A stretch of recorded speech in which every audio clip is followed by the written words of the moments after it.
சமூக ஊடகங்கள் அத்தனையும் மெய்யை சொல்கின்றன என்று சொல்லிவிட முடியாது.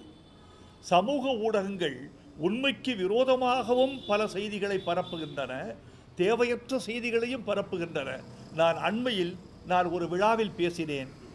இந்த சமூக ஊடகங்களில் இளம் பிள்ளைகள், குழந்தைகள் சென்று சேருவதற்கு சமூக ஊடகங்களை நீங்கள் தூய்மையாக வைத்திருக்க வேண்டும் என்று கேட்டுக்கொண்டேன்.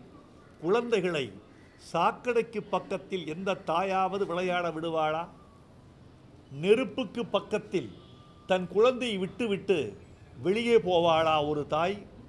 சமூக ஊடகம் நெருப்பைப் போலவும் சாக்கடையைப் போலவும் சில நேரங்களில் சில பேரால் அல்லது பல நேரங்களில் பல பேரால் ஆக்கப்படுகிறது. அப்படி ஆக்கப்பட்டால் அந்த ஊடகத்திற்குள்ளே இளைஞர்கள் எப்படி செல்வார்கள்? குழந்தைகள் எப்படி செய்யும்? கல்வி கற்பவர்கள் எப்படி செல்வார்கள்? வாழ்க்கையை நேசிப்பவர்கள் எப்படி செல்வார்கள்? எனவே சமூக ஊடகங்களை திருத்துகிற பணியும் நமக்கு இருக்கிறது. சமூக ஊடகங்களை மேம்படுத்துகிற பணியும் நமக்கு இருக்கிறது. சமூக ஊடகம் ஒரு விடுதலையை கொடுத்திருக்கிறது, உண்மையாக ஒரு பெரிய விடுதலையை கொடுத்திருக்கிறது.